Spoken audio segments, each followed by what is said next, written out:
Nutri-Score existe depuis 2017, je crois, et se déploie progressivement. C'est un des scores que nous connaissons bien maintenant sur les produits alimentaires. Il s'agissait pour le concepteur de Nutri-Score et pour l'État d'une façon générale d'orienter le comportement du consommateur vers l'achat de produits de qualité nutritionnelle meilleure. Voilà, c'était l'objectif qui était fait. Une expérience similaire est en train de se faire actuellement à propos d'un score environnemental qui permettrait d'orienter le consommateur vers des produits plus respectueux de l'environnement. Alors, ces scores sont-ils efficaces? Est-ce qu'ils orientent effectivement le comportement du consommateur? Comment sont-ils élaborés? Est-ce qu'ils sont fiables? Est-ce qu'on peut leur faire confiance? Est-ce qu'il faut qu'ils soient simples?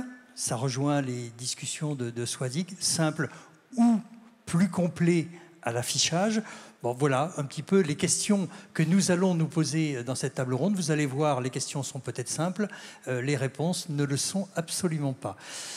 Autour de moi, donc 4 intervenants plus Sabine Bonneau qui est en visio, voilà, qui apparaît à votre écran. Alors Swazig, donc qui nous a rejoint, mais que j'ai présenté tout à l'heure. Peut-être Sabine Bonneau, je vous présente. Donc vous êtes avec nous, on vous voit à l'écran, je vous vois juste sur le retour, c'est parfait. Donc vous êtes agricultrice dans le Gers, en agriculture biologique. Vous êtes la présidente de l'ITAB, l'Institut technique de l'agriculture biologique, et vous êtes la porte-parole de Planet Score, qui est l'un des scores dont on va parler tout à l'heure. Vous aurez l'occasion de nous en parler à plusieurs reprises, bien sûr. Alors, je continue peut-être. Manuel Chatin, vous travaillez à Carrefour, Carrefour le distributeur, Carrefour, le grand Carrefour.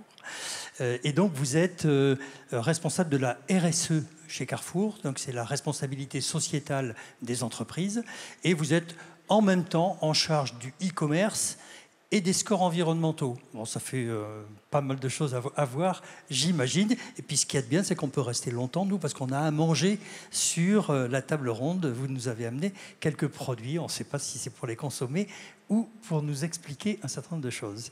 Julien Doyen, donc vous êtes cofondateur d'une entreprise qui s'appelle ConsoTrust, et également Allergobox, c'est une autre entreprise que vous aviez créée au départ, et vous êtes donc dirigeant de ces entreprises. Et puis le but de cette entreprise, c'est à la fois d'automatiser la récupération des données et la fiabilisation des données. Vous allez nous expliquer tout ça, ça sera passionnant. Et Yves de la Fouchardière, que nous connaissons bien en Pays de la Loire, puisque vous êtes notre voisin sartois, directeur des fermiers de Loué, la coopérative des fermiers de Loué, grande coopérative, leader en label rouge, et on va dire plutôt proactif sur toutes ces questions de score, d'affichage sur les produits alimentaires. Alors, on va commencer avec vous, Yves, justement. Alors, moi, je voudrais qu'on commence peut-être par vérifier que les scores qui sont mis sur les emballages des produits alimentaires, effectivement, orientent le choix des consommateurs. Est-ce que vous pouvez répondre à cette question-là en général, et puis prendre peut-être l'exemple de ce que vous avez fait au niveau du bien-être animal, puisque vous êtes un des premiers labels rouges à avoir utilisé le logo bien-être animal. Alors je précise à tous nos intervenants que vous avez derrière vous donc les logos dont vous allez nous parler. Ce sera plus simple comme ça de les décrire en les ayant à l'écran. Alors Yves. Alors, oui, bonjour tout le monde. Oui, peut-être avant de parler d'étiquetage bien-être animal, il faut d'abord se rappeler que depuis 60 ans, nous, dans nos filières, on a accepté de dépendre de cahier des charges, de contrôle.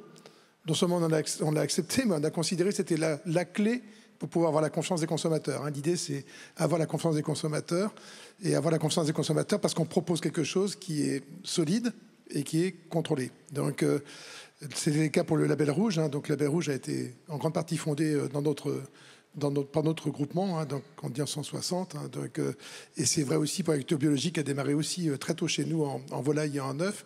Et puis c'est vrai pour tout un certain nombre d'autres scores qui sont arrivés derrière. L'éco-score, d'ailleurs, quand il est arrivé, on l'a pris immédiatement parce qu'on a trouvé que c'était une information intéressante à donner aux consommateurs. Aujourd'hui, il n'a pas beaucoup d'intérêt pour nos filières. Vous ne parlez pas de l'éco-score, du Nutri-Score. Pardon, Nutri-Score. Lapsus. Vous avez fait un lapsus. Un gros lapsus. Vous êtes surveillé. Vous verrez, je reviendrai dessus. Mais en effet, sur le Nutri-Score, on l'a pris immédiatement parce que ça nous paraissait intéressant de donner l'information. Puis immédiatement, on s'est rendu compte que toutes nos productions, de toute façon, étaient A. Et donc, quand vous dites toutes nos productions, tous les labels rouges de France, c'est ça? Non seulement tous les labels rouges, mais même la production standard, de volaille standard, était aussi A, puisque les productions n'étaient pas transformées. Et c'était finalement un score qui nous intéresse moins, puisqu'il différencie moins les productions. Par contre, quand on a affaire à la nouvelle génération, et moi je l'ai à la maison puisque j'ai des enfants qui me parlent beaucoup, on a bien compris que leur parler de nos labels rouges, leur parler de nos poulets fermiers, leur parler de l'agriculture biologique, c'est pas suffisant. C'est absolument pas suffisant. On est observé aujourd'hui sur les questions que la société pose, et les questions qu'elle nous pose, c'est pas que ça. Ça, il voit bien que ça a l'air d'être sérieux, mais il nous pose des questions directes sur et tu fais quoi avec tes poulets dans le domaine du bien-être animal? Comment tu les élèves? Comment tu les tues? Le bien-être animal, ça passe pas aussi par la bientraitance au moment où on les tue. Qu'est-ce que tu fais exactement pour eux? Est-ce que tu es sûr que tous tes éleveurs travaillent vraiment bien de la bonne façon? Et là, tout d'un coup, ça nous interroge et j'ai pas de réponse. J'ai pas de réponse parce que le cahier des charges du label rouge ne donne pas de réponse. Il n'a rien écrit. Il n'est pas capable d'écrire ça, d'ailleurs, parce qu'on est trop nombreux à un moment donné et que tout le monde voudrait défendre quelque chose à un moment donné qui lui permettrait de tenir. Or, à un moment donné, les questions qui sont posées, elles sont totalement fondamentales et on ne sait pas y répondre. Et donc, l'eau. Alors, le gros avantage qu'il y a eu, c'est que tout d'un coup, je me suis réveillé un jour et des gens avaient travaillé sans nous en parler. Je trouvais ça tout à fait détestable parce que j'aurais voulu qu'on nous en parle, mais c'était pas plus mal finalement. C'était des ONG qui s'occupent alors, on parle des welfaristes par rapport aux antispécistes, donc des welfaristes, CWF, LFDA, Welfarm et OABA, qui sont des ONG qui sont très impliqués dans le bien-être animal depuis longtemps et qui ne cherchent pas à nous faire arrêter nos productions, qui cherchent à un moment à nous faire évoluer dans nos comportements. Et ils avaient écrit des cahiers des charges qui me paraissaient très intéressants parce qu'ils mixaient à la fois du mode d'élevage pour accéder aux meilleures notes, mais aussi du comportement individuel de chacun des éleveurs qui est évalué tous les ans au travers d'un audit et sur la base de 230 critères. Mais pas uniquement les éleveurs, mais aussi en amont, le couvoir, naissance des poussins, qu'est-ce qu'on fait? On va y revenir après. Et voilà. Et en tout cas, ma question de départ, excusez-moi, je reviens à ma question. Je me suis un peu échappé, un tout petit peu, hein. Mais c'est, est-ce que ce logo bien-être animal donc, que vous avez mis en place, absolument, on le voit en bas à gauche, là c'est celui-là, est-ce qu'il est efficace au niveau du consommateur? Est-ce que le consommateur, j'entends bien que vos enfants vous demandent, mais est-ce que le consommateur y attache de l'importance? Alors, est-ce que j'ai vendu plus de poulets derrière? Ça peut passer par ça, mais... Ou est-ce que pour la génération qui est là, sur un poulet loué qui est très cher quand les consommateurs le voient par rapport à d'autres productions basiques, hein, est-ce que les consommateurs de la nouvelle génération, quand ils vont voir ce poulet très cher, n'auront pas besoin de voir ce logo-là, puisque nous on est Planet Score, comme le Planet Score à un moment donné, pour dire ah ouais, il y a quand même quelque chose sur ce produit qui est quand même pas comme les autres. Oui, mais ça, c'est ce que vous projetez dans ce que va penser le consommateur. Ce que je vous demande, c'est est-ce que c'est efficace? Est-ce que vous avez vendu plus de barquettes de poulet de louer avec le... Est-ce que vous avez fait des études pour savoir si ce logo était... Fait vendre? Ouais. Je pense que je sais pas ce qui fait vendre. Même la publicité, quand j'en fais, je suis même pas sûr qu'elle fasse vendre. Je sais pas ce qui fait vendre. Un petit peu quand même, puisque vous êtes leader, donc ça veut dire que... Oui, en tout cas, on va bien.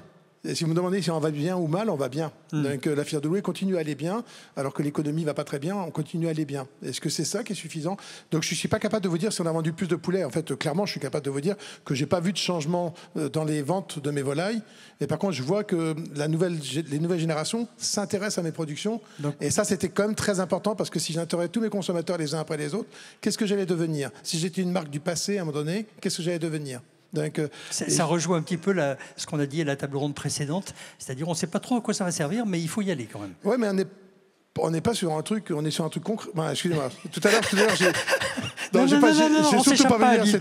J'étais impressionné tout à l'heure par le débat, et c'est vrai, tout à l'heure, je commençais à me dire, pour la COP, c'était la COP Axéréal, finalement, c'était les métavers de terre. Mais ça m'a fait marrer, moi, tout seul. Mais je trouvais que c'était drôle, mais pour moi, tout seul. Donc vous le faites partager avec nous, c'est très sympa, merci. Au-delà, donc on a parlé... On est consommateur, donc vous ne savez pas, en fait. Par contre, est-ce que ça a changé des choses pour vous, entreprise? Ah, ça a tout changé pour nos éleveurs. Et quoi? Alors, pour vous d'abord, entreprise, et les éleveurs, on va voir après. Pour nos éleveurs, ils auraient pu voir arriver ce cahier des charges comme étant quelque chose une contrainte de plus, un contrôle de plus. On a déjà 27 000 contrôles par an. Donc, dans le cadre des contrôles qui sont faits, il y a un des contrôles qui est prolongé pour pouvoir faire les contrôles bien-être animal une fois par an. Donc, vous répondez à une des questions qui est chaque agriculteur est contrôlé là-dessus. Ah bah ouais. Et ça change complètement les choses, parce que quand il est contrôlé, si sa litière, un poulet label doit pas être plus nombreux de 11 poulets par mètre carré dans le poulailler la nuit, il doit avoir un grand parcours ouvert, toutes ces choses-là, ils l'ont, parce que c'est contrôlé 3 fois par an déjà. Mais comment est la litière?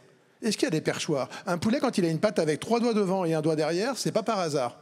S'il a le doigt derrière et 3 doigts devant, c'est pouvoir se percher. Jusqu'à présent, dans nos poulaillers, il y avait des perchoirs si on voulait. Maintenant, il n'y a pas des perchoirs si on veut, il y a des perchoirs, c'est obligatoire. S'il n'y a pas de perchoir, on n'est pas certifié. Donc il y a eu des changements qui se sont faits, qui ont été essentiels. Dans mon abattoir, par exemple, on a mis les caméras. Premier abattoir en France de volailles qui avait des caméras sur toute la partie de volailles vivantes pour vérifier que les gens se comportent bien tout le temps. On a arrêté l'électronarcose, qui était un système qui est pas acceptable pour les ONG et qui devra disparaître dans les prochaines années. Et donc on est passé en narcose gazeuse qui est parfaitement adapté à la volaille. Et ben, c'est des grands changements, ça. Ça nous a tout changé. Ça nous évite d'être exposés à devoir rendre des comptes sur une superbe marque que tout le monde aime et qui faisait pas les choses parfaitement bien. Donc ça nous a remis en question. Ça veut dire qu'il y a un cahier des charges précis et qui a été élaboré donc avec les ONG. Qui a été élaboré d'abord par les ONG en concertation avec les grands producteurs, mais d'abord c'est les ONG qui disent oui ou qui disent non. Et c'est ce qui rend solide ce cahier des charges. C'est pas le nôtre. Tout ça, ça veut dire que ça a un coût pour l'entreprise et pour les éleveurs d'une façon générale. Qui paye ? Alors, qu'est-ce que ça coûte et qui paye? Moi, j'ai la chance d'être dans une structure collective, donc coopérative de famille de louer, et donc évidemment, c'est pas les éleveurs qui ont payé. Donc, si la question, c'est la coopérative qui a réglé la totalité de l'addition. Ça nous coûte des certifications supplémentaires, à peu près 150 € de certification annuelle par producteur. Il y a 1100 producteurs par la famille de louer, c'est vite fait. Donc ça fait 160 000. Voilà, ça fait beaucoup d'argent, mais pas tant que ça. Par rapport au chiffre d'affaires, on fait 1 million d'euros de chiffre d'affaires par jour. On peut quand même se dépenser un peu d'argent pour venir vérifier que nos éleveurs travaillent bien. Mais surtout, ça nous permet d'identifier les producteurs qui seraient peut-être passés à travers la grille à un moment donné parce que la relation avec le technicien est comme ci et comme ça, et qui n'auraient pas trop regardé, qui auraient fermé les yeux. Et en passant dans la grille, dans le tamis tous les ans, au moins une fois, eh bien, on repère des producteurs qui ont besoin de travailler mieux. OK, on reviendra sur les données juste après. Manuel, peut-être pour vous, est-ce qu'à Carrefour, donc on va élargir un petit peu, là on a surtout parlé bien-être animal avec Yves, mais vous, est-ce que vous considérez que le Nutri-Score, les étiquettes bien-être animal, le Eco-Score dont on parlera tout à l'heure et que vous appliquez sur certains produits, est-ce que ça fait vendre? Est-ce que le consommateur est attaché à ça? On le voit très clairement, le consommateur est effectivement attaché à tous ces labels. Sont des facteurs de plus dans la décision d'achat, hein, en plus du prix, le prix restant quand même un facteur essentiel dans l'acte d'achat, mais en fin de compte, dans nos magasins, dans nos hypermarchés, supermarchés, l'acte d'achat, la décision d'achat, souvent elle se fait en une fraction de seconde, parfois par des habitudes de consommation, parfois parce qu'on a notre enfant qui nous tire la veste en disant « Papa, ces céréales-là, je les veux ». Parfois aussi parce qu'on voit des promotions plus intéressantes les unes que les autres sur les produits. Et puis aussi parce qu'on a des labels sur nos produits. On cherche à acheter un riz bio, comme dans l'exemple de ce riz bio origine Camargue. Effectivement, entre ce riz bio, le riz d'une marque concurrente, on a différents attributs produits qui sont posés dessus et qui vont peut-être nous orienter en tant que consommateur vers un riz plutôt qu'un autre parce qu'on est attaché à certains de ces labels plus que d'autres. Mais après, ce que je dis, c'est attention aussi à la multiplication des labels. Et concrètement, comment le consommateur s'y retrouve lorsque les emballages produits ont toujours plus de labels. Bon, on en reparlera tout à l'heure. Donc là, pour l'instant, c'était, est-ce que vous sentez que c'est un facteur de choix du consommateur pour acheter plutôt un produit qui est labellisé on sent que ça en est un. On a questionné nos consommateurs précisément sur l'affichage environnemental dont on parlera tout à l'heure. Oui. Une enquête, en l'occurrence, sur 1200 consommateurs. On les a questionnés sur « Pensez-vous qu'un affichage environnemental sur vos produits serait pertinent ?» Première question. 89% des clients ont répondu oui. Deuxième question qui suit. Pensez-vous que ce label, l'affichage environnemental, que ce soit Planet Score, Eco-Score ou un autre label, va modifier votre façon d'acheter? À 79%, ils ont répondu oui. Maintenant, la réalité, c'est qu'entre ce déclaratif et quand on pose les mains sur le caddie, qu'on parcourt l'hypermarché, effectivement, il y a un delta qui est très important dans la pratique. Et dans le e-commerce, c'est une pratique qui marche comment avec les scores? Parce que vous avez mis en place des systèmes de remplacement de produits, vous pouvez nous en parler un peu? Alors effectivement, ce test-là, d'abord, on l'a fait en e-commerce. En e-commerce, pourquoi? Parce qu'on a davantage de facilité à mettre en œuvre ce type d'expérimentation. Concrètement, en magasin, il faut pousser les meubles, il faut réagencer les rayons. On a des magasins dans lesquels on manque de place, dans lesquels on a de la difficulté à trouver de la place pour implanter de nouveaux produits, mettre en avant ce type de test. Et puis la force du e-commerce aussi, c'est que concrètement, nos clients, on a une quinzaine de millions de consommateurs qui viennent sur notre site carrefour.fr. Ce qu'ils aiment et ce qu'ils font, c'est qu'ils choisissent des produits en utilisant des filtres de prix, des filtres sur les labels qualité, que ce soit du label rouge, du bio, des filtres sur le conditionnement des produits, tout un ensemble de filtres qui va les aider à la décision. Alors qu'en rayon, lorsqu'on est face à un linéaire de pain de mie, à un linéaire de produits de charcuterie, il faut faire 10 mètres pour comment trouver son faire le produit. bon choix avec et comment le faire aussi avec le bon écart de prix, parce que ok, il y a différents labels, mais derrière il peut y avoir différents prix. Et ce qu'on a testé, mais qui est perfectible, c'est l'expérimentation, c'est notamment l'alternative panier, qui fait que sur carrefour.fr, quand vous faites vos courses, effectivement, en drive, livraison à domicile, mais c'est perfectible, c'est à l'état d'expérimentation. Aujourd'hui, on propose aux consommateurs de substituer certaines références par d'autres, si certains des critères des produits sont meilleurs d'un point de vue nutritionnel ou pour la planète. Donc ça, c'est le Nutri-Score ou l'Eco-Score dont on parlera après. Enfin, l'Eco-Score, mais qu'on a testé sur votre site carrefour.fr, mais qu'on va remplacer par un test avec le Planet Score et qui sera peut-être demain un autre label. Ce système-là, qui paraît intéressant intellectuellement, il est vertueux, je veux dire, il est contrôlé. Comment être sûr que c'est fiable, votre affaire-là? Justement, il faut qu'on le fiabilise. Il en va de la crédibilité de l'outil, du label, vis-à-vis de nos clients, vis-à-vis aussi de nos partenaires, comme les fermiers de Loué, mais d'autres fournisseurs également. Et donc, il va falloir qu'on monte le niveau d'exigence dans les critères qui sont choisis, qu'effectivement, on partage en toute transparence avec nos partenaires, avec nos clients, l'algorithme de calcul. Parce qu'il ne faudrait pas, je vais être taquin, mais il ne faudrait pas que vous orientiez vers un produit dont la marque, je ne sais pas moi, vous propose des avantages particuliers. On sait que ça n'existe pas chez Carrefour, mais ça existe chez d'autres en tout cas, ça pourrait. Exact, il y a une vraie attention à porter là-dessus. Ce que je peux vous dire aussi, c'est que, en tout cas, même nos marques propres, évidemment, ne sont pas favorisées, et que même en interne, on a pas mal de collègues à la qualité qui nous disent « mais on a un souci avec votre outil, on perd des ventes sur nos produits à marque propre ». Alors, et après, il y a deux réponses aussi à ce niveau-là. C'est qu'une fois qu'on va fiabiliser, stabiliser l'algorithme, qu'on va le partager avec tout le monde, que on va dire les règles du jeu sont claires, ce sera de dire soit les bénéfices de votre produit ne sont pas clairement communiqués, mis en avant. Carrefour, nous allons le corriger, nous allons faire en sorte que l'algorithme effectivement ne défavorise pas votre produit, soit effectivement votre produit n'a pas les bénéfices qu'attendent les consommateurs, en tout cas effectivement a des bénéfices moins forts que d'autres produits de marques concurrentes. À ce compte-là, il va falloir faire évoluer véritablement votre produit si vous ne voulez pas perdre de vente. Et je vous le dis, ça marche comme de la marque nationale ou pour nos marques propres. En tout cas, on a 30% des clients à qui on propose cette substitution, pour donner un chiffre, qui réalisent au moins une substitution produit, qui montre en tout cas qu'il y a un intérêt consommateur à utiliser cet outil. Ça les aide à choisir, à faire leur choix dans leurs achats. Et toutes ces questions des scores, là, des notes qui sont marquées, soit en Nutri-Score, soit autre chose, est-ce que ça vous sert pour, je redis faire pression, excusez-moi, mais sur vos fournisseurs, pour qu'ils modifient leurs pratiques, leurs recettes, en disant écoute, excuse-moi, mais ton cookie là, il est en E, tes concurrents ils sont en D, ça serait mieux que tu changes ta recette. Est-ce que ça, c'est éventuellement un effet que les scores peuvent avoir? Alors effectivement, dans la négociation, c'est vrai qu'il y a de nouveaux enjeux qui rentrent en ligne de compte, qui ne sont plus forcément que le prix, mais également tous les bénéfices produits, ce qu'attend le consommateur.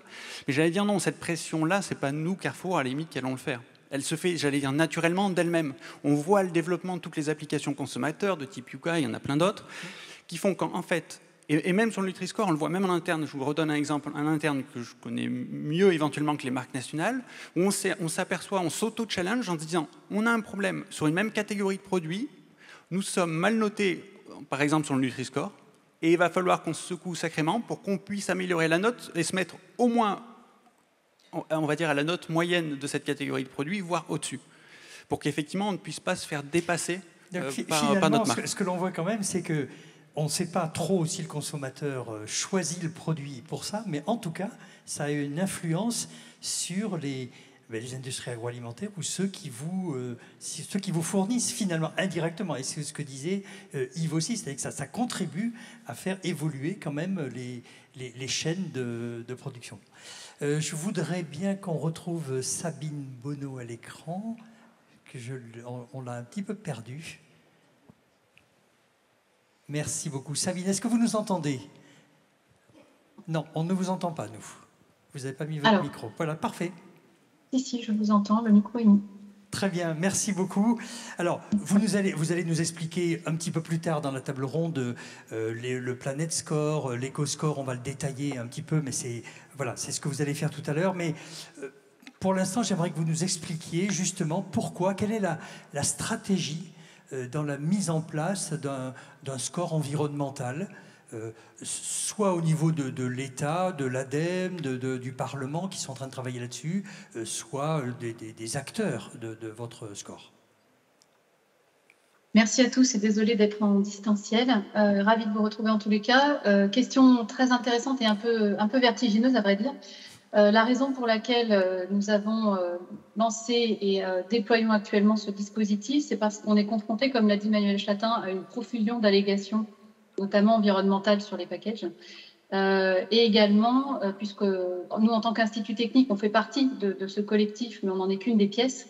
En tant qu'Institut technique, nous avons travaillé sur les métriques qui permettent aujourd'hui d'essayer de qualifier une partie des bénéfices ou des vertus environnementales des produits alimentaires. Et donc, ayant étudié les choses de très près, nous nous sommes rendus compte que les outils d'analyse de cycle de vie, c'est un constat qui est partagé quand même par pas mal d'experts et de praticiens, ces outils sont extrêmement favorables au greenwashing. Or, l'esprit de la loi, c'est de lutter contre le greenwashing et notamment de revenir dans des choses qui sont plus soutenables. Alors, pour avoir la vision d'ensemble, aujourd'hui, on consomme à peu près 1,75 terres par an, ce qui est clairement pas soutenable, et 80% des limites planétaires dépassées, donc notamment sur l'effondrement de la biodiversité, les cycles des intrants, les pollutions chimiques, plastiques, pesticides, antibiotiques, changement climatique également et les cycles de l'eau. En gros, à peu près les 3/4 de ce dépassement de limites sont liés à l'agriculture, qui est un très gros morceau en fait des impacts environnementaux des produits alimentaires rendus aux consommateurs, plus de 85%. Donc en fait, on a une responsabilité énorme dans cette affaire d'affichage environnemental, qui est en effet qu'est-ce qu'on porte en termes de projet et de vision à l'échelle planétaire sur la transition écologique de nos modes de consommation. Donc ça n'est quand même pas rien. Ça veut dire donc que vous attendez de ces scores environnementaux qu'ils fassent évoluer le comportement du consommateur vers des produits plus respectueux de l'environnement. C'est bien ça? Oui, non seulement on l'attend, mais on l'a testé. Donc ça fait à peu près 18 mois qu'on a fait les premiers tests consommateurs. On a fait 3 études quantitatives sur base représentative, donc en déclaratif, mais également 2 études Shopper, à la fois chez Lidl et chez Biocop, sur 8 journées complètes, en mettant à la fois un score agrégé, certaines journées, et un score plus détaillé, un petit peu dans le sens de ce qui a été détaillé par Soisy Di Bianco, dont le pitch était absolument fascinant, j'ai trouvé. Et en fait, on a un recul et une défiance très grande des consommateurs vis-à-vis des acteurs privés, que ce soit les distributeurs ou l'agroalimentaire. Et donc, en fait, un score agrégé, ça ne marche pas. Donc, on ne fera aucun changement de pratique sur la base d'un score agrégé. Un score détaillé, par contre, est préféré à 85% de population représentative. On a les mêmes résultats en qualitatif. Tout simplement parce que, alors ça dépend du score détaillé, à partir du moment où on montre une réelle transparence sur les enjeux clés. Ce que les consommateurs attendent pour bouger, c'est d'avoir une information claire qui réponde aux attentes, et là je vais rejoindre ce qu'a dit Yves de la Cofardière, qui répondent à leurs attentes de transparence. Donc on va en reparler juste après, la question des données et comment on les construit. C'est pas du tout sur les données, ça n'est pas sur les données.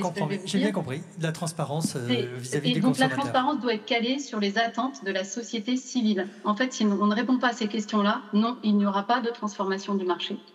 Et non, il n'y aura pas de modification des actes d'achat. Est-ce que dans la stratégie, donc changement du comportement des consommateurs compte tenu des enjeux, on comprend bien, est-ce que la stratégie indirectement qu'on vient d'aborder avec Manuel Chatin, c'est aussi de faire en sorte que les industries agroalimentaires évoluent? Alors oui, complètement. En fait, la vertu du Planet Score de ce point de vue-là, et je pense que aussi bien les fermiers de Loué que Manuel Chatin pourront témoigner en ce sens, c'est qu'elle rend visible, cette étiquette, les démarches de progrès. Ça n'est pas une étiquette pour dire des produits sont en enfer et d'autres sont au paradis. C'est un outil sur lequel on peut caler des trajectoires d'amélioration, et notamment à l'amont agricole, puisque ça représente une très forte partie de l'impact global. Et donc, ça permet de valoriser et de favoriser ces démarches de progrès Alors c'est certes, ça nécessite de la data quand on veut être un peu précis, mais pour avoir de la data, c'est assez simple. Ce qui a été évoqué tout à l'heure, il faut des référentiels. Que ce soit des référentiels sous signe de qualité ou des référentiels privés de démarche, par exemple distributeurs dans des filières qualité. Et oui, là, on a moyen, avec ce type d'algorithme, de rendre visible la différence et la nuance dans toutes ces démarches et de permettre aux consommateurs de faire un choix vraiment éclairé. Voilà, donc on voit bien qu'il y a une stratégie finalement globale, hein, j'allais dire. Elle n'est pas simplement d'informer le consommateur, mais c'est aussi une transformation globale de la chaîne de production, donc des industries agroalimentaires, et indirectement après des agriculteurs. Voilà, c'est ce qu'on comprend bien. Si vous me permettez une toute petite parenthèse là-dessus, en fait, c'est plus qu'une parenthèse, c'est attendu par les producteurs. C'est-à-dire que beaucoup de producteurs font, alors sous référentiel ou pas aujourd'hui, vraiment beaucoup d'efforts sur le terrain et nous ont demandé, dans beaucoup de filières et même dans des grosses coopératives, vraiment le Planet Score, merci, continuez parce qu'on veut rendre visibles tous les efforts qu'on a déjà engagés et les trajectoires sur lesquelles on s'est positionné. D'accord, merci beaucoup. Alors, donc on voit cette efficacité des scores et les stratégies qui sont autour et qui sont plus importantes également. Mais comment sont-ils conçus? Comment sont-ils calculés? Comment peut-on leur faire confiance? Voilà un petit peu ce dont on va parler maintenant. Alors Julien Doyen, on vous a laissé un petit peu au chaud, si j'ose dire, jusqu'à présent. Donc vous êtes spécialiste du traitement de la donnée. Alors peut-être un petit mot quand même sur votre entreprise. Elle est née, c'était Allergobox d'abord, ConsoTrust maintenant. Dites-nous un peu. C'est ça, oui. Donc il y a 2 initiatives. Donc au départ, nous, on a monté en 2014 une application consommateur qui s'appelle Allergobox, puisqu'on est des parents d'enfants allergiques sévères et développeurs. Donc on venait du monde de la banque, de l'assurance, rien à voir du tout avec l'agroalimentaire. Par contre, on est tombé très très vite sur un problème majeur, c'est le problème de la fiabilité des données. Donc sur les allergènes, puisque c'est ça qui nous intéressait avec notre application, où il y a un risque quand même très très élevé, potentiellement vital pour le consommateur. Donc c'est par ce biais-là qu'on est rentré sur le sujet de la fiabilisation des données pour pouvoir faire notre application, recertifier les listes d'allergènes qu'on avait à partir des listes d'ingrédients. Donc il s'agissait de quoi? De regarder toutes les étiquettes des produits et de vérifier, oui, c'est ça. De fiabiliser, c'est-à-dire de faire en sorte que les allergènes réels soient indiqués sur l'étiquette. C'est ça, c'est de partir de la liste d'ingrédients, parce qu'en fait, pas rentrer dans les détails, mais les industriels font des déclarations allergènes qui sont en fait des ressaisies, ouais, très souvent, et c'est là que les erreurs arrivent en fait. Donc l'idée, c'était de repartir de la liste d'ingrédients pour recertifier ça, et ça a donné naissance à une deuxième initiative, donc qui s'appelle ConsoTrust, qui permet de faire de la fiabilité. Trust comme confiance, hein, absolument, pas comme le gros trust. Non, comme confiance. Qui va permettre donc pour les industriels, les distributeurs de certifier leurs données, mais également de calculer des enrichissements, donc de calculer automatiquement certains attributs produits, et également de disposer d'outils pour pouvoir analyser leur gamme et pouvoir les améliorer à la lumière de tous ces nouveaux indicateurs. Je reprends la question de la fiabilisation. C'est presque un peu inquiétant quand même ce que vous dites. Ça veut dire qu'il y a des erreurs sur les étiquettes. Alors pour les allergènes, c'est très grave. Confère vos enfants, mais d'une façon générale, c'est un problème sur c'est compliqué. C'est un problème sur la version dématérialisée du produit. C'est-à-dire que c'est des erreurs que vous n'allez pas trouver sur les packs, mais du fait que dans l'industrie agroalimentaire, c'est encore un secteur par rapport à nous, ce qu'on a connu dans nos vies d'avant, banque, assurance, qui est assez immature en termes de data. Il y a encore énormément de saisies, et donc quand on va vouloir décrire un produit dans une base de données pour pouvoir l'utiliser en e-commerce, c'est là que les erreurs arrivent. C'est là, et sont principalement dues à l'activité humaine qui va faire des fautes d'orthographe, qui va inverser des valeurs nutritionnelles, qui va se tromper. Et donc, dans le fait de traiter la donnée automatiquement par extraction, on va forcément amener de la productivité. On en parlera peut-être tout à l'heure, mais pour arriver à pouvoir calculer des scores environnementaux, il faut pouvoir renseigner beaucoup de données. Donc il y a un sujet de productivité pour les acteurs. Mais en même temps, on va fiabiliser cette donnée puisqu'on va s'affranchir de l'opérateur humain qui, lui, va faire des erreurs. Mais concrètement, comment vous faites? Alors, on va remonter la chaîne et on va pouvoir utiliser des technologies type OCR, type reconnaissance visuelle, à partir de photos, des packs, à partir des fiches ingrédients, donc des formats PDF, à partir de fiches assemblage, tout le corpus documentaire qu'on va pouvoir trouver autour du produit et de ses ingrédients. On va pouvoir analyser tout ça de manière automatique et extraire les informations dont on a besoin. Donc si on parle des scores environnementaux, ça va être les modes de production, les origines détaillées, enfin, les choses comme ça. Mais ça veut dire que vos clients vous demandent, vos clients, par exemple, Carrefour est un de vos clients, je crois. Hein. Oui. Alors, qu'est-ce que vous faites pour lui? Eh ben, pour Carrefour, on les aide à automatiser la collecte des informations nécessaires au calcul des scores environnementaux. Donc Carrefour, c'est, je parle sous le contrôle de Manuel, c'est plus de 6000 références, je crois. Donc forcément, un peu plus même. Ouais. Forcément, si il faut décrire à la main toutes les origines détaillées, toutes les informations nécessaires, tous les modes de production pour chaque produit, bah forcément c'est hyper chronophage et il y a encore une fois un risque d'erreur. Donc ce qu'on fait avec ConsoTrust pour Carrefour et d'autres acteurs, des grands industriels, des distributeurs, c'est analyser automatiquement les cahiers des charges de leurs produits et donc en extraire toute l'information nécessaire pour des calculs de scores environnementaux précis. Et donc vous le faites pour combien de références? Vous faites pour les 6000 références? Je n'ai pas le nombre exact, mais je crois que c'est à peu près ça, ouais. Et ça, c'est rapide, c'est long, parce que c'est vertigineux ce que vous nous dites là. Bah, c'est quasi instantané en fait. Une fois que c'est calé, et donc il y a du machine learning forcément, donc il y a une phase d'apprentissage qui peut prendre un petit peu de temps. Mais après, une fois qu'on sait ce qu'on cherche, c'est instantané. Donc c'est vrai que si on revient un petit peu sur le Nutri-Score, qui a été quand même un sujet qui est toujours pas fini, hein, qui est compliqué pour les industriels, bah, l'idée c'est ça, hein, c'est de pouvoir aussi avec ConsoTrust être un facteur de possible.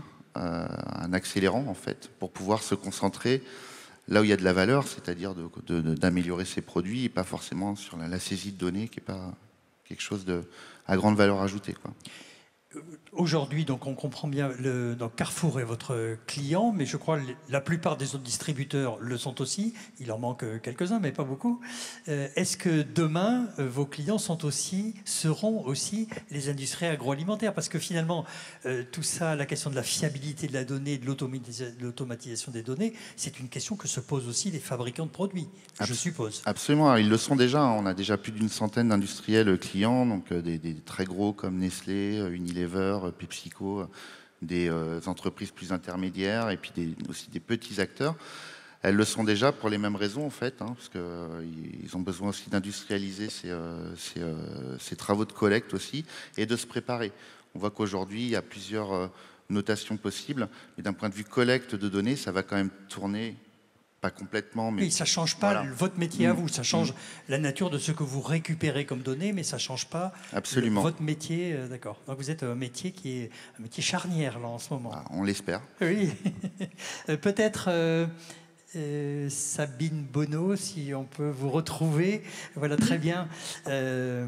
Alors, comment ça se passe quand on veut, alors on n'est pas toujours encore sur PlanetScore ou EcoScore, mais comment ça se passe? L'agriculteur a des pratiques et à la fin, il y a un score environnemental. Quelles données avez-vous besoin? De quelles données avez-vous besoin? Comment on fait ce prélèvement de données et comment ça se passe entre les deux? Comme l'a un petit peu expliqué Julien, on est sur des données qui sont beaucoup plus fines et par nature beaucoup plus complexes à manipuler et à récolter que du Nutri-Score. Le Nutri-Score, en fait, au départ, ça semblait un peu complexe et au final, c'est quelque chose d'extrêmement simple, de très mécanique. Voilà, les scores environnementaux ne seront jamais de ce niveau de simplicité-là, en tous les cas sur la gestion de la data. Donc, comment ça se passe pour créer calculer ces scores? La data existe soit sur la base de socles, donc de référentiels solides et contrôlés, tels qu'ils ont été expliqués tout à l'heure, que ce soit des signes officiels de qualité ou des référentiels d'entreprises privées, à condition qu'il y ait une tierce partie, c'est-à-dire un bureau de contrôle qui exerce un contrôle régulier sur ce qui est allégué dans les cahiers des charges, moyennant quoi, donc cette data, ça veut dire qu'on a un socle qui est le minimum sur lequel on peut déjà se fonder. S'il y a au-delà de ce socle de la donnée qui est pilotée, alors ça nous arrive assez fréquemment actuellement sur différentes filières, par exemple sur des filières grande culture ou viticole en HVE. HVE, en fait, c'est un label qui ne garantit rien en socle parce que c'est une carte à points, entre guillemets. Donc là, on demande les remontées de ce qu'il y a dans les cartes à points. Et ça, comme ce sont des éléments qui sont aussi audités, ça permet, ce recueil de data, de faire du calcul fin. Excusez-moi, mais quand il y a un label rouge, quand il y a en agriculture biologique un HVE, on voit bien, il y a un socle, il y a un cahier des charges, il est contrôlé, soit individuellement, soit collectivement. Enfin voilà, on voit bien. Mais pour un agriculteur qui n'est pas dans une démarche de qualité, comment on fait pour récupérer cette donnée dont vous dites que vous appuyez sur les cahiers des charges? Oui, alors ça c'est le sens de l'histoire, c'est-à-dire qu'on ne peut pas alléguer si on n'a pas un contrôle sur place. Sinon, alors à ce moment-là, c'est la foire à absolument n'importe quoi, là pour le coup.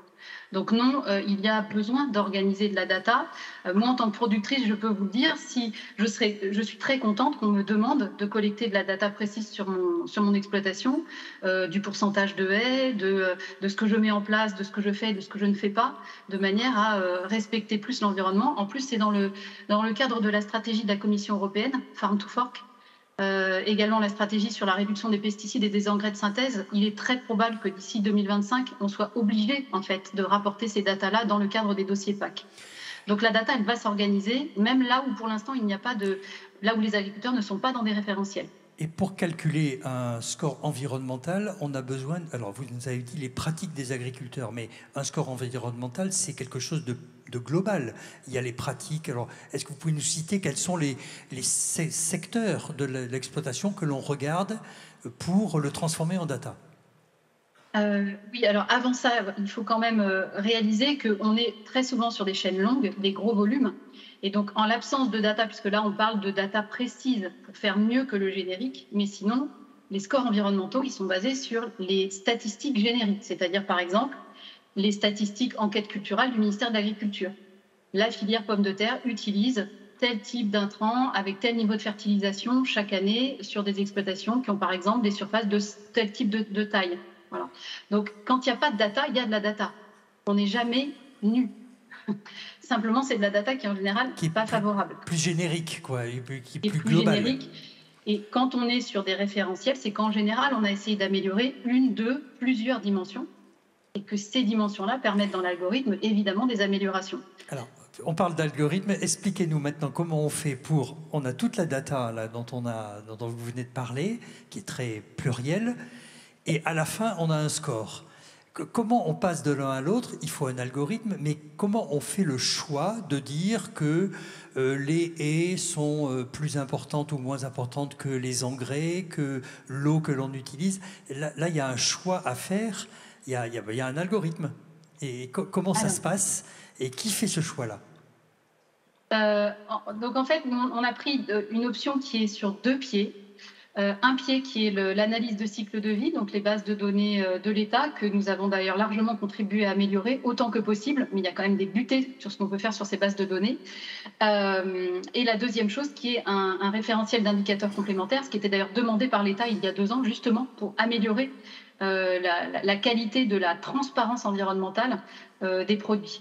Donc sur ce point-là, il faut quand même être clair. Alors c'est même annoncé par la Commission européenne dans la première page de son document sur les allégations environnementales. Il n'y a aucun moyen d'avoir un consensus, même au sein de la Commission européenne et des scientifiques, sur le poids que pèse un ver de terre par rapport à un papillon, une haie et une algue verte. C'est impossible. Donc, même la Commission dit, voilà, nous, on demande des méthodes qui sont basées à la fois sur des preuves, mais des preuves à l'échelle globale. Oui, il y a un problème d'algue verte. Oui, il y a un problème sur l'usage de l'eau en été et sur du jugement. Et donc, qui fait ce choix? Qui va faire ce choix? Il est fait par des scientifiques au mieux qu'on peut sur la base des limites planétaires franchies et la base des bibliographies qui permettent de renseigner sur des cas d'études qu'est-ce qui a un impact favorable ou pas, par exemple sur la biodiversité, qu'est-ce qui a un impact favorable ou pas sur les algues vertes. Donc tous ces éléments-là, en fait, par exemple, on vient de sortir une prépublication sur la biodiversité en grande culture qu'on a élaborée avec l'INRA. Eh bien, cette note, elle permet, sur la base de 4 pages entières de bibliographie, de dire quand on a des rotations diversifiées, ça a tel type d'impact. Quand on couvre les sols, ça a tel type d'impact. Quand on utilise des engrais de synthèse ou des engrais organiques, ça a tel type d'impact. Et ensuite, on fait une pondération. Je comprends. Mais ensuite, comment on détermine que la biodiversité est plus ou moins importante que les engrais chimiques, que les produits phytosanitaires, que l'eau? C'est-à-dire qu'il y a une pondération quand même des différents indicateurs de départ pour arriver à la fin. Alors, il y a une pondération. On se base au départ sur la pondération de la Commission européenne. Voilà, qui est quand même une base sur laquelle on peut se reposer pour catégoriser un petit peu les enjeux. Et ensuite, en laissant une place à des enjeux qui sont invisibles. Par exemple, qu'est-ce qu'on pourrait dire? Aujourd'hui, si on ne prend que l'analyse de cycle de vie, une tomate sous serre chauffée à Noël, donc la tomate de Noël, sera A++. En termes de climat, ce n'est pas ça le message qu'on veut passer aux consommateurs aujourd'hui. Ou alors, il faut vraiment renverser la pédagogie qui est faite sur le hors-saison. Idem sur des productions très intensives non françaises. Une tomate sous serre froide d'Almeria, elle va arriver meilleure en analyse de cycle de vie que la tomate de Marmande de juillet. D'accord ?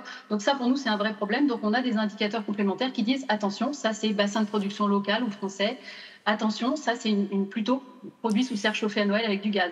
Mais si ça ne se voit pas sur l'étiquette, en clair, le poids des choses, parce que c'est même comme ça que ça a été fait par la Commission européenne, le poids des choses, c'est simplement est-ce qu'on rend visible un enjeu qui est clé pour l'écologie.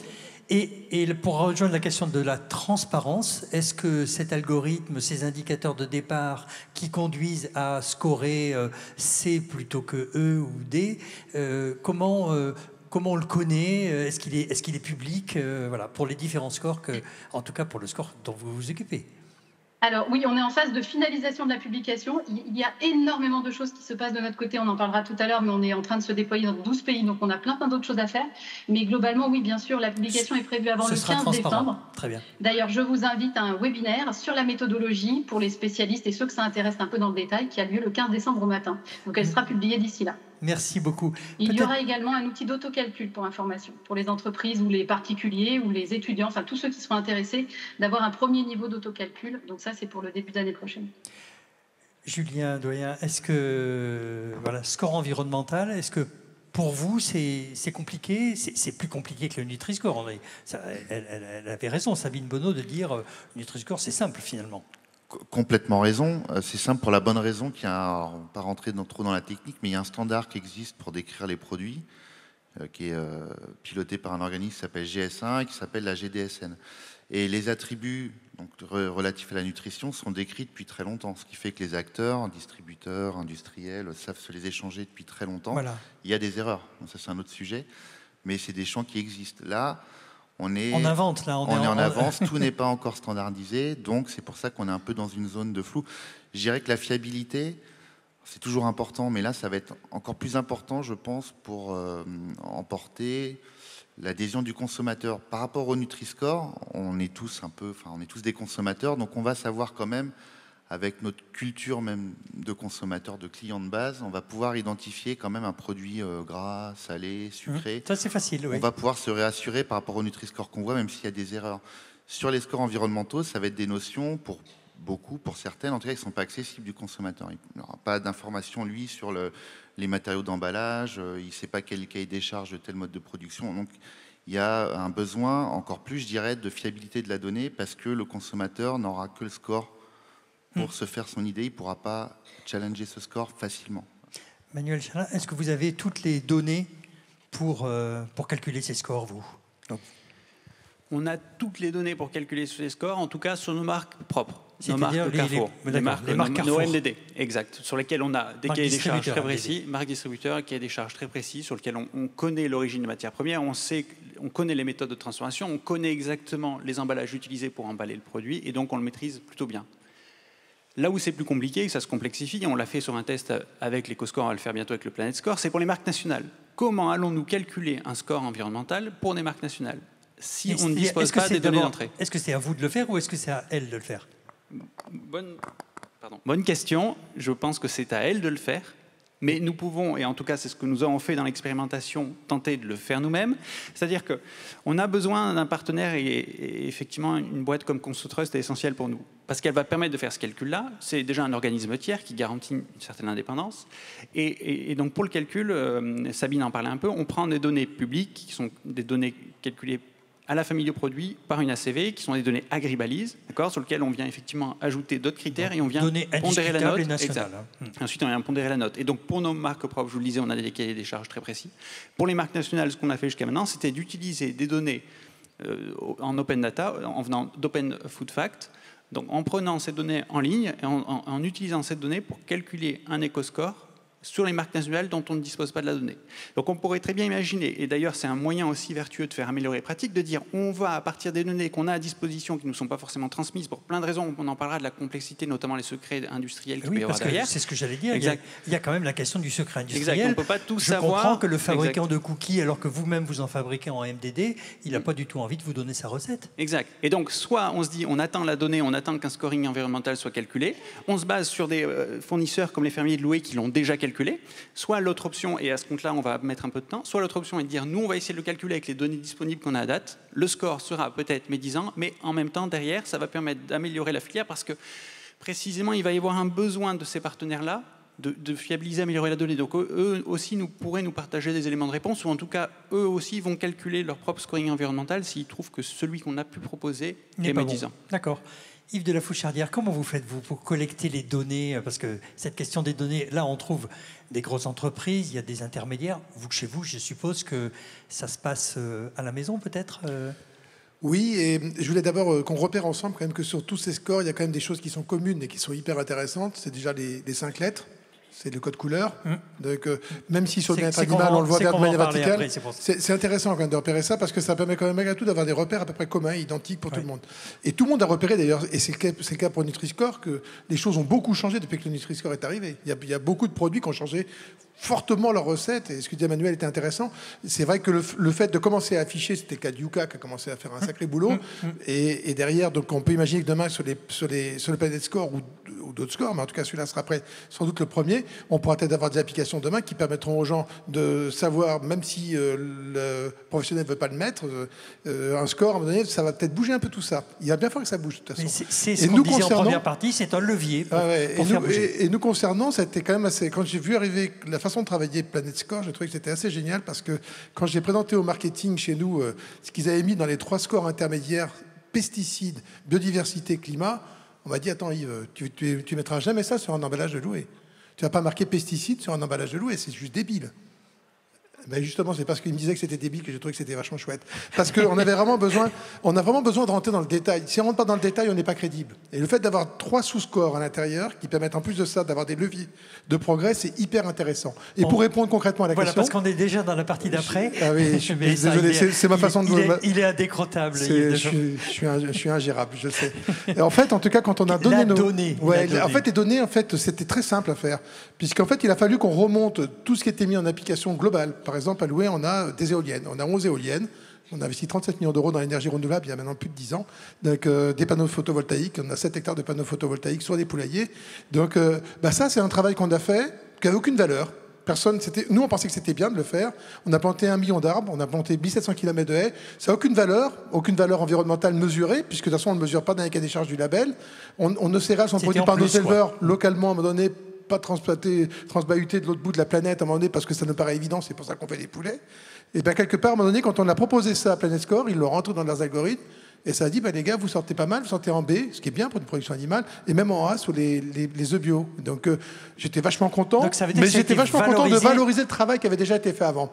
Et en plus de ça, elle nous a permis d'identifier très vite, sur les points, des points de faiblesse qu'on peut encore améliorer. Alors, je ne suis pas sûr qu'on pourra faire que du A parce que c'est pas grave, mais on peut améliorer notre note B encore et la faire progresser encore un peu plus. C'est hyper concret, c'est très très concret. C'est-à-dire ce qui est fait est vu, est visible et participe à l'établissement de la note.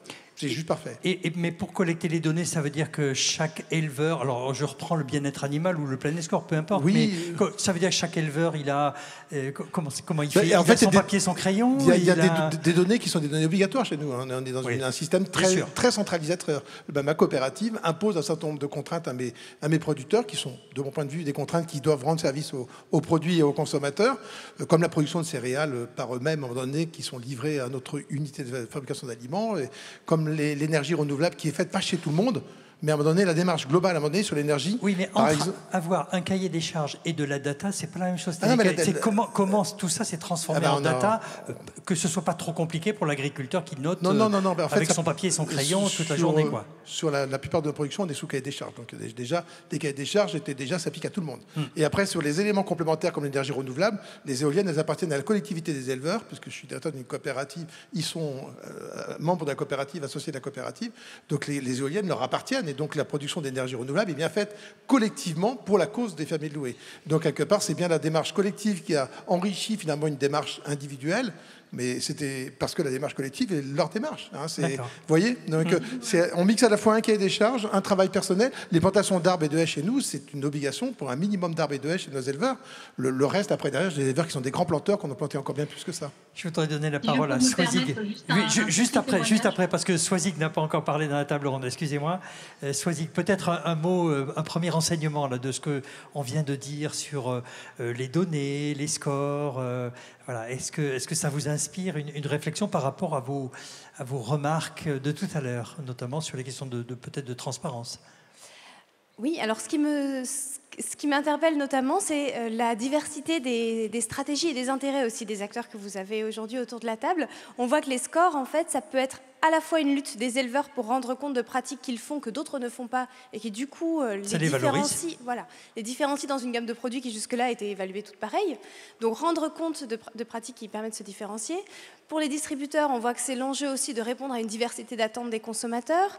On voit aussi que pour Sabine Bonneau notamment, que c'est aussi l'espace dans lequel on va lutter pour une ambition de changement, une visée du changement plus large, peut-être plus ambitieuse, en se battant sur les indicateurs à inclure dans le calcul de ces scores. On voit qu'en fait, il y a aussi tout un tas d'acteurs qui travaillent dans l'ombre pour la fiabilisation des données. Donc c'est surtout que voilà, ça illustre bien la complexité et de toute cette chaîne d'acteurs qui est peu visible quand on est en tout cas du côté des consommateurs et dont on voit qu'elle n'est pas simple, notamment sur justement ces tensions qu'il peut y avoir entre certains qui portent certaines stratégies alors que d'autres ont des stratégies inverses sans doute à la vôtre. Voilà, donc ça m'inspire essentiellement ça et l'enjeu effectivement d'être transparent. Alors moi, forcément, la question qui me vient, mais aussi en tant que consommateur, c'est comment est-ce qu'on calcule chacun de ces indices qui est inscrit ici sur ces scores? Quels sont les indicateurs inclus dans chacun de ces sous-indicateurs? C'est la question que j'ai posée tout à l'heure. Mais bon, on a bien vu que d'abord, il va y avoir de la transparence bientôt, et puis que voilà, il y a tout un tas d'indicateurs, évidemment. Mais on pourra reposer la question à Sabine Bonneau. Alors Sabine, on ne vous voit plus, mais on va vous revoir. Ça y est. J'aurais voulu maintenant que vous puissiez nous expliquer, donc vous êtes porte-parole du Planet Score, mais il y a aussi l'EcoScore, on l'a vu tout à l'heure dans les petits logos qui étaient ici. Est-ce que vous pouvez nous expliquer un peu la différence entre les deux approches et puis voilà, qu'est-ce qui les rapproche, mais aussi peut-être qu'est-ce qui les différencie? Alors avant ça, je vais juste faire un témoignage de ce qui s'est passé avec Fermier de Loué, juste pour expliquer concrètement que ce n'est pas de la data qui est collectée auprès de chaque agriculteur. Quand on est dans un collectif qui a un socle commun, typiquement Fermier de Loué trace l'origine du feed de ces volailles et le soja, typiquement, ne contribue pas à la déforestation. Bon, ça, c'est quelque chose qui n'est pas répandu, on va dire, dans beaucoup de cahiers des charges. Donc ça, c'est un point qui est en dur et qui rentre dans l'algorithme tel quel, sans qu'il y ait besoin de collecter de data auprès de chaque agriculteur. Et idem sur les modalités obligatoires de gestion des parcours, c'est-à-dire sans pesticides, même hors période de fréquentation des parcours des volailles. Ça, typiquement, c'est quelque chose qui est assez différent de ce que font d'autres collectifs et qui rentre en tant que socle dans le calcul. Très bien. Voilà. Alors, EcoScore, Planet Score. EcoScore, Planet Score. Alors déjà, la première chose, avant de rentrer dans le détail de ce qu'il y a dans les indicateurs, je pensais que c'était plutôt à ce moment-là qu'on en parlerait. Le détail, on n'en parlera peut-être pas. Sur le format d'affichage, vous l'avez vu, on a choisi une étiquette qui est assumée comme étant vraiment zéro greenwashing, c'est-à-dire qu'on met en effet les termes qui sont nécessaires aujourd'hui pour informer le consommateur des externalités principales, positives ou négatives, des systèmes agroalimentaires. Et notamment, il y a deux termes radioactifs qui sont pesticides et mode d'élevage. Ces deux termes, alors on les a choisis après des ateliers de co-construction et des études consommateurs qu'on a faites. Alors les ateliers ont été faits avec BVA. BVA a travaillé notamment pour l'État sur le Nutri-Score, de manière à avoir quelque chose qui soit vraiment performant en termes de traction sur le marché. Et c'est notamment grâce à eux qu'on a pu élaborer un score qui fonctionne très très bien en déclaratif. Donc on sait qu'il y a de l'atténuation après, mais en déclaratif, on a des choses qui sont extrêmement fortes dans les intentions de switch. La deuxième chose, c'est que cette exigence de transparence, elle est également apparue à l'issue de l'étude consommateur de Carrefour, que Manuel mentionnera peut-être, qui a été publiée l'an dernier, en fin d'année dernière. En fait, quand les consommateurs ont été exposés sur 30 000 produits dans le site de e-commerce de Carrefour pendant 6 mois, à l'EcoScore seulement, ce qui a été demandé à Carrefour, alors que le Planet Score n'était pas encore lancé, c'était un mois avant qu'on se déploie, c'est si vous voulez nous parler d'affichage environnemental, on veut voir les pesticides et le bien-être animal. C'est texto sur la publication qui a été faite. Hein. Ma question était aussi de nous expliquer, ma question était aussi de nous expliquer EcoScore, qu'est-ce que c'est et quelles sont les différences et les similitudes et les différences. EcoScore est basé très très fortement sur l'analyse de cycle de vie, qui est, alors je vais reprendre des termes qui ont été utilisés un client par Carrefour, un outil du passé. C'est-à-dire qu'il ne permet pas aujourd'hui de passer à l'échelle de la nuance dans les systèmes de production, voire qu'il produit des résultats paradoxaux. Malheureusement, l'EcoScore est très fortement basé sur l'ACV, parce que l'EcoScore a été conçu par des acteurs qui ne sont pas agronomes, qui ne sont pas spécialistes, qui ne sont pas non plus des acteurs de la société civile, donc ils n'ont pas d'exigence, on va dire, de transition multifactorielle. Et ces acteurs-là ont eu la vertu de lancer quelque chose, ce qui a permis d'aiguillonner un peu le marché, mais ont créé un score qui d'abord est un score agrégé qui n'obtient pas la confiance. La deuxième chose, c'est que l'algorithme a été lancé de manière très rapide et à notre avis un petit peu brutale, avec de la data qui n'était pas fiabilisée, ce qui fait que les scores qui sont sortis étaient, et ça c'est largement partagé dans la communauté qui travaille sur l'affichage environnemental, n'étaient absolument pas fiables et étaient même parfaitement confusants. Donc ça, c'est un très gros problème. Et un affichage agrégé, donc ça ne marche pas, ça crée de la défiance.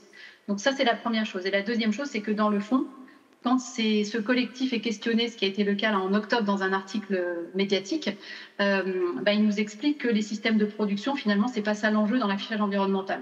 Donc il y a vraiment un problème conceptuel en fait.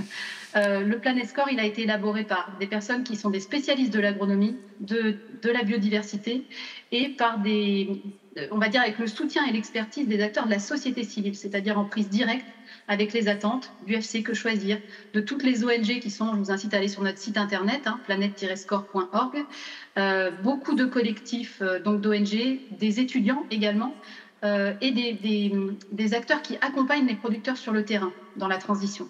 Donc ces acteurs-là sont des spécialistes en fait des questions environnementales. D'accord. Donc c'est ça qui fait qu'on est extrêmement distinctif, à mon sens, sur la qualité du rendu et le côté anti-greenwashing, ce qui nous a également été dit par beaucoup d'acteurs, dont des personnes présentes aujourd'hui. On est un tiers de confiance, c'est-à-dire que nous, on n'est pas là pour faire du business. On est là pour accélérer la transition. Ok, merci beaucoup. Alors peut-être Manuel Chatin, une petite réaction par rapport à ce qu'on vient d'entendre, parce que vous avez fait le choix sur les produits, notamment e-commerce, d'apposer le EcoScore et de le calculer pour les produits, grâce d'ailleurs à Julien dont on a parlé tout à l'heure. Qu'est-ce que vous en pensez? Et est-ce que vous avez testé également le Planet Score et quelles sont les remarques que vous faites? Alors effectivement, on a commencé par tester l'EcoScore sur notre site internet carrefour.fr en juin 2021 lorsque l'ADEME a appelé à l'expérimentation des distributeurs et des transformateurs pour pouvoir tester ces labels.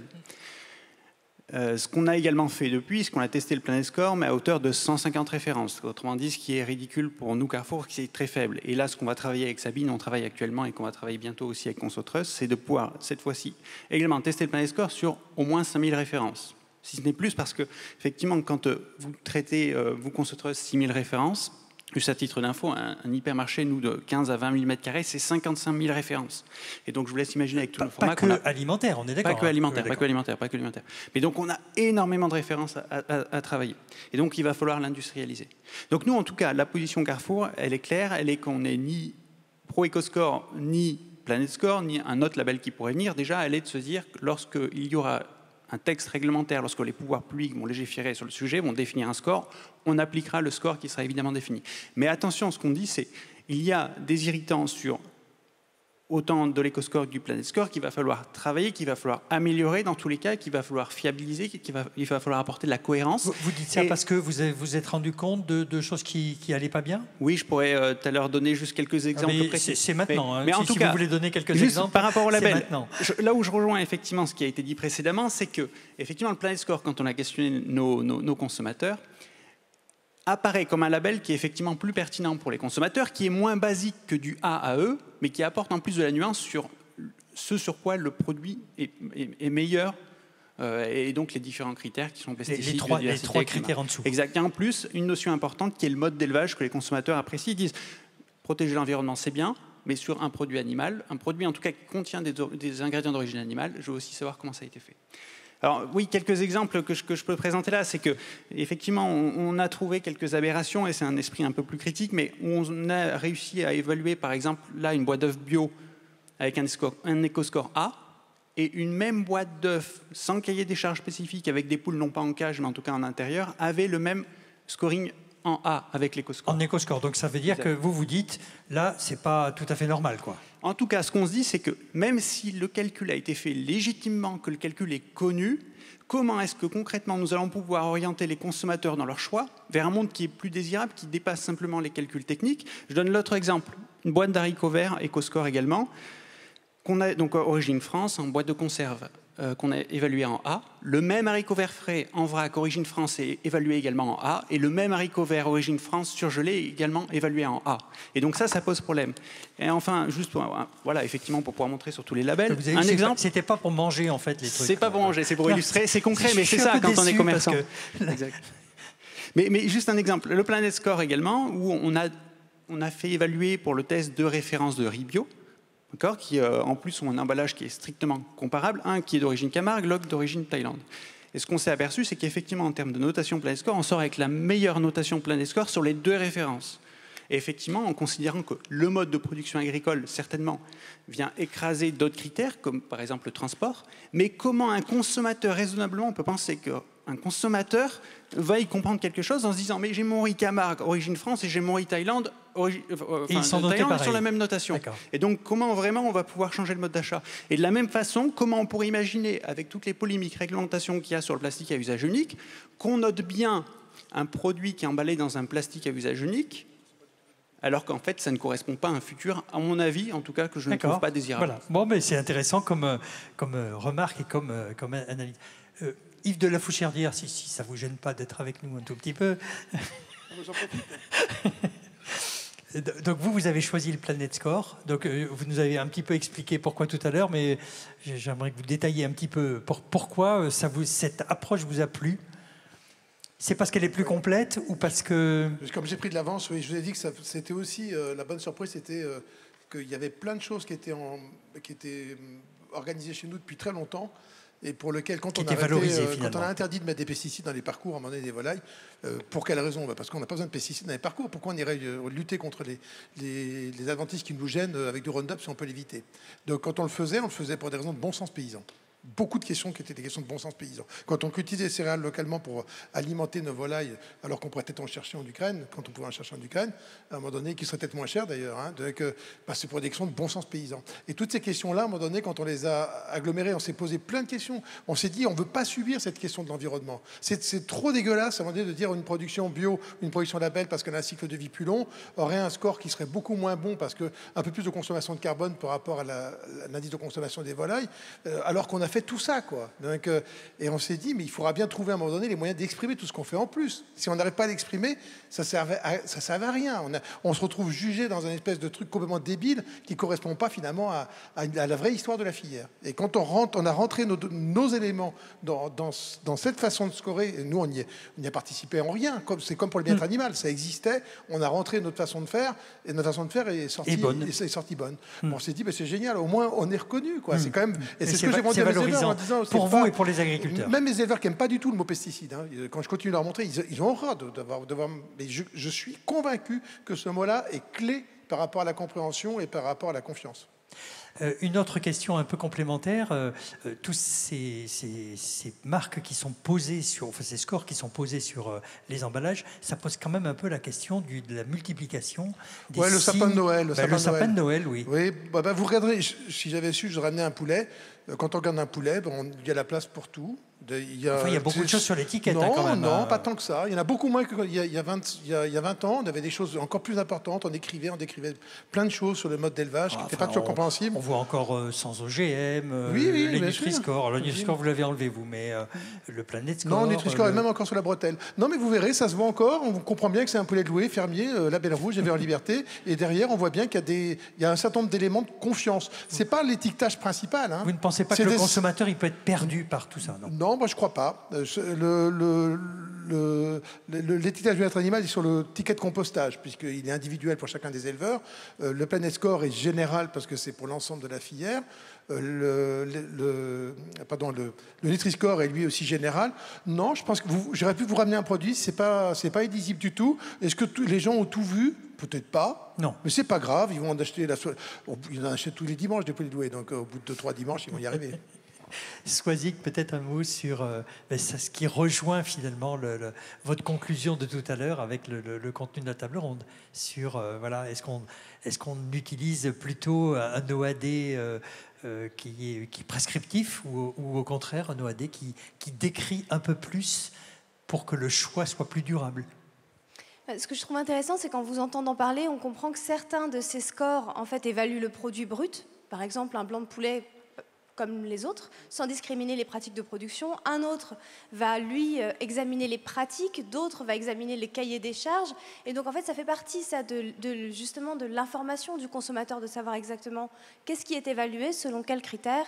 Et donc, c'est vrai que ça invite le consommateur, en tout cas ça l'intrigue, ça attire son attention sur certains critères, et du coup ça l'invite à creuser, à se réinterroger sur finalement tous ces indicateurs auxquels il ne fait pas forcément attention, mais qui peuvent orienter ses choix d'achat alimentaire, et donc ça participe à sa réappropriation de ses choix, de ses décisions d'achat, de ses choix alimentaires. Merci. Juste un truc à dire. Peut-être l'information la plus importante qu'on a sur nos étiquetages depuis toujours parce qu'en fait depuis toujours, c'était par la bague autrefois, c'est le nom de l'éleveur. Oui, même sur vrai. les œufs individuellement, on marque vrai. le nom de l'éleveur. C'est l'information la plus importante, ça restera quand même toujours celle-ci. D'accord, merci beaucoup. Sabine Bonneau, ce qu'il faut peut-être rajouter pour terminer notre table ronde, c'est que il y a EcoScore, il y a Planet Score, mais pour l'instant, le gouvernement n'a pas encore défini précisément quel est le score environnemental qu'il va décider. Donc il y a une réflexion qui est en cours. Vous faites partie de l'expérimentation, j'allais dire grandeur nature, mais quand est-ce que le score définitif va être diffusé? Est-ce que en 2023, je suis trop optimiste? Alors, sur le calendrier, tout d'abord, il n'y aura pas d'affichage obligatoire en France tant qu'il n'y aura pas un cadrage européen qui n'arrivera pas avant 2025 au mieux. Ça, c'est la première chose. Deuxième chose, sur la question qui vient d'être évoquée, nous, on ne score pas les produits bruts, on score les produits alimentaires rendus consommateurs, incluant toute la chaîne aval, plastique, transport, transformation, cuisson, surgélation, etc. Mais les produits arrivent plus ou moins transformés à l'étal. Voilà. Mais donc, on prend bien la totalité de la chaîne. Et sachez également que, puisque vous me posez la question à l'échelle française, pour nous, l'expérimentation, on avait commencé à travailler avant, a été un moment sur lequel on a pu partager une partie de nos premiers résultats, notamment les études consommateurs, etc., mais qu'on n'est pas dépendant d'expérimentation. C'est-à-dire que là, on est en déploiement dans 12 pays d'Europe. On n'attend pas spécialement le cadrage français, c'est-à-dire que l'information, elle passe de toute façon par d'autres moyens que le ONPAC ou l'obligation. Enfin, vous le savez, notamment sur ce qui se fait sur le Nutri-Score. L'information nutritionnelle, elle passe soit par le Nutri-Score ONPAC sur l'algorithme d'État, qui a d'ailleurs pas mal évolué cet été, et puis ensuite, l'information, elle passe sur de l'information nutritionnelle améliorée, sur Yuka par exemple, ou sur des indices comme SIGA ou comme Nova par exemple. Donc, pour nous, enfin voilà, on n'attend pas ça. Nous, on contribue à chaque fois qu'on nous le demande. On transmet nos publications au fur et à mesure à l'État, à l'ADEME, etc. Mais pour nous, ça roule. Il n'y a pas de question. Merci beaucoup. Donc, j'ai entendu, pour conclure, donc vous, à Carrefour, vous attendez... Excusez-moi, j'ai juste oublié un tout petit point.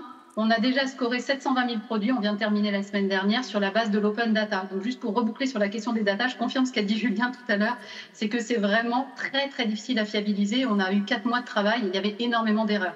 Donc c'est très très loin l'open data d'être exploitable, mais on l'a fait à l'échelle européenne. Merci. Donc vous, à Carrefour, vous attendez le score définitif et vous l'appliquerez, même si c'est ni EcoScore ni Planet Score, très vite. Parce oui, ça c'est clair qu'on l'appliquera sur tous nos produits, marques propres en tout cas. On invitera les fournisseurs à le faire également sur les marques nationales.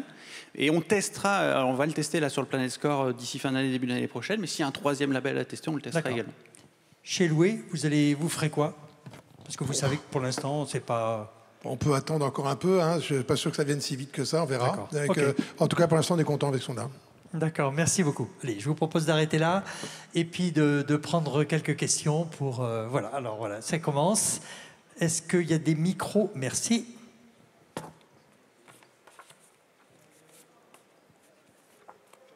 Oui. Ah, pardon. Je pensais qu'il y en avait en bas. Merci.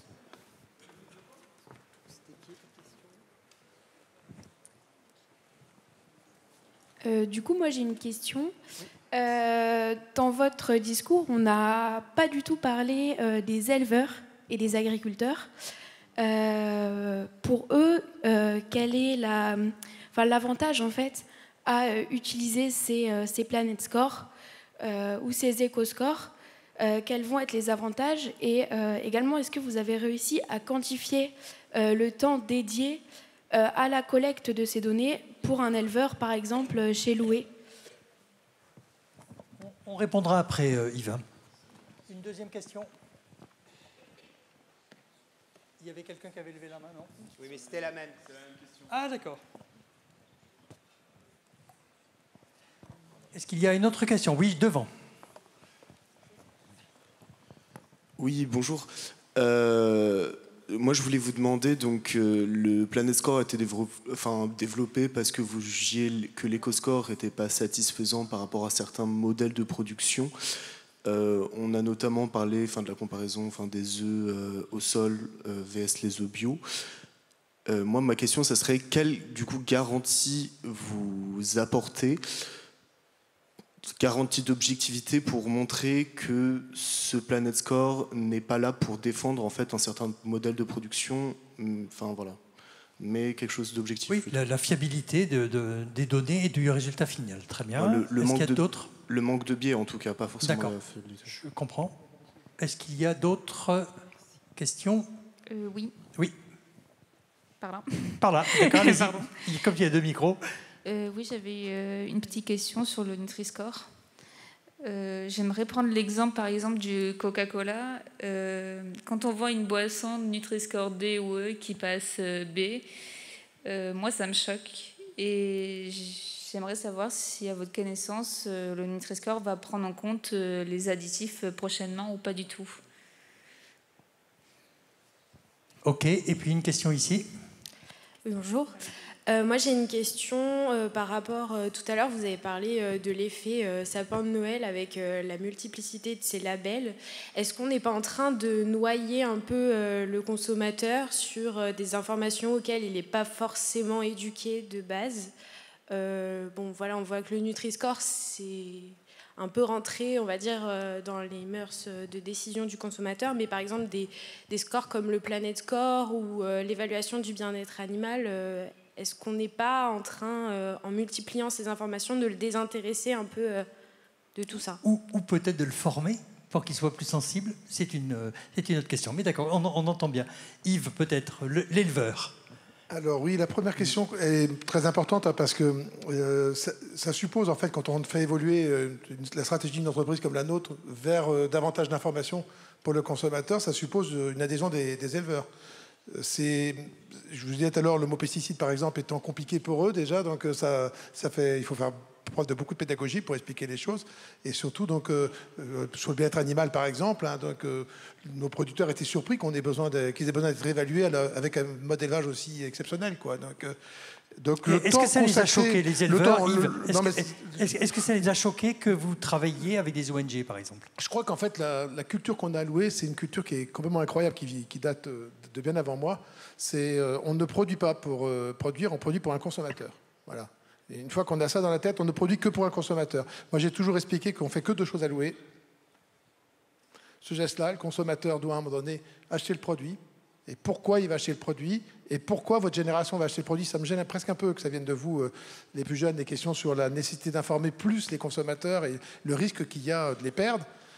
Cette volonté d'informer et cette nécessité d'informer, nous, on la sent profondément marquée par la nouvelle génération. Elle a vraiment besoin de ça. Elle n'a pas confiance à la base.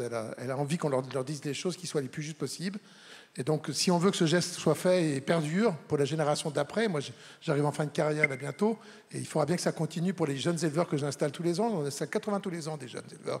Donc, pour eux, il y a une carrière à faire. Il ne faut pas quand même qu'on les ait perdus avec une histoire du passé, mais bien une histoire de notre époque. Et puis, la deuxième chose, il faut que ça rapporte. Donc, pour que ça rapporte, il faut que le consommateur soit prêt à payer le bon prix. Et pour que ça rapporte, à un moment donné, donc, il faut qu'à un moment donné, la valeur du produit, quand il l'achète, et le prix qu'il voit quand il l'achète, soit le prix qu'il est prêt à payer. Et le prix qu'il est prêt à payer repose aussi sur ça. Donc, comme nos éleveurs ont vraiment cette culture très forte, je crois que les petites contraintes qu'il y a sont peu importantes pour eux. Et pour répondre à la question, on a plein d'applicatifs chez nous sur les PDA Et donc, ils peuvent s'auto-évaluer. Ils s'auto-évaluent dans plein de domaines. Hein. Donc, ils peuvent s'auto-évaluer tout seuls, à un moment donné. Donc, sur le bien-être animal comme sur l'environnement, moins, parce que, comme on l'a expliqué, c'est plus l'ensemble des cahiers des charges qui est emmené. Il n'y a pas eu vraiment de contraintes pour eux. C'était le travail qu'on avait fait collectivement. Mais par exemple, actuellement, sur la biosécurité par rapport à l'influenza aviaire, avant d'être évalués par leurs propres techniciens ou d'être évalués par l'administration, ils ont les moyens de s'auto-évaluer par des petites applications qu'on leur remet en ligne et qui leur permettent à un moment donné de dédramatiser la situation et comprendre que c'est évidemment pas très compliqué et que s'il y a un peu de contraintes, c'est aussi la condition de la vente. Si on veut pas avoir de contraintes, on va vendre des produits banalisés et on n'aura plus aucune raison de les vendre plus cher puisque de toute façon, notre label ne suffira pas. Julien, est-ce que la question, je ne sais pas si c'est vous qui pouvez répondre à ça, la question du Nutri-Score avec le Coca-Cola, les additifs, mais enfin, voilà, vous êtes l'expert pour moi, fiabilisation des données. Donc. Non, le Nutri-Score, oui, comme l'a dit Sabine, il a fortement évolué cet été pour être beaucoup plus exigeant. Nous, ce qu'on voit, c'est qu'il y a à peu près 30% des produits dont la note va être dégradée avec le nouvel algorithme. Pour répondre plus précisément à la question sur les boissons, effectivement, alors il n'y a pas eu de publication du nouvel algo sur la partie boisson, justement parce qu'il y a des études sur la partie ingrédients, donc, notamment tenir compte des édulcorants qui permettent d'avoir des taux. Donc ce n'était pas le cas avant, c'est ça que je comprends. C'est un gros point faible du Nutri-Score qui est dénoncé quand même par pas mal de monde, et donc ça c'est en train d'être amélioré a priori. Ouais. D'accord, ça répond à votre question, je pense. Et Sabine, alors voilà, je voulais vous interroger sur la question concernant la garantie d'objectivité du Planet Score, enfin des scores en général, mais on va prendre le vôtre.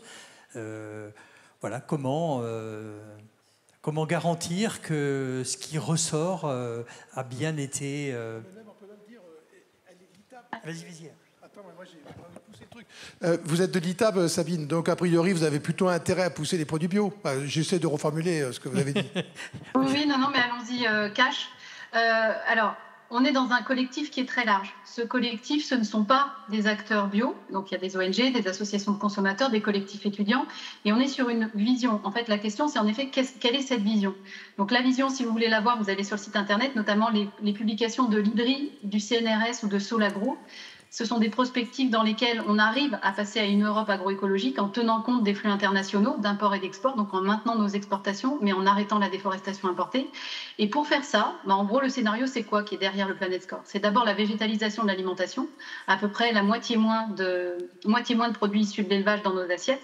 Et la deuxième chose, c'est réduire les impacts liés aux intrants de synthèse, donc notamment la sortie des énergies fossiles pour faire avec du gaz, très souvent russe, des engrais synthétiques et du pétrole pour faire des pesticides, par exemple.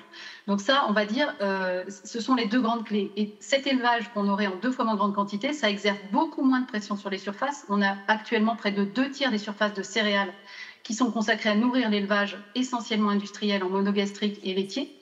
Première chose. Et la deuxième chose, c'est que ça permet de réextensifier l'élevage et de mettre les animaux plutôt plein air, qui est, à notre sens, une très bonne chose. Donc, de toute façon, aucune méthode est sans biais dans ce qui est dans l'évaluation qualitative. On est dans l'évaluation environnementale. Donc, on qualifie tout au mieux sur base bibliographique, c'est-à-dire des études de cas de quel type de pratique ont quel type d'impact, jusqu'au plastique, puisque je dis quand même que nous, on pense qu'on est bien meilleur que l'ACV aussi là-dessus. En ACV, en analyse de cycle de vie, le meilleur plastique pour l'environnement, le meilleur emballage, pardon, c'est le plastique, et c'est même le plastique issu de pétrole vierge. Donc nous, on pense qu'il y a de très forts biais dans ces bases de données-là et qu'il y a besoin précisément de les corriger. Et si on a des biais, on peut dire que c'est des biais d'acteurs qui seraient des acteurs porteurs de la transition environnementale. Donc ça ne nous gêne pas. C'est-à-dire qu'à partir du moment où chacun déclare quelle est la vision et le projet qui est derrière son outil d'orientation, un outil d'orientation, ça n'est guère qu'une boussole. Pour ça, il faut avoir un cap. Nous, on a déclaré le cap, c'est celui que je viens de vous expliquer. Merci. Bertie, je vous regarde. Est-ce que l'heure a tourné, n'est-ce pas? On aurait envie de parler encore un peu, mais l'heure a tourné. Je vous remercie beaucoup. On peut applaudir tous nos intervenants.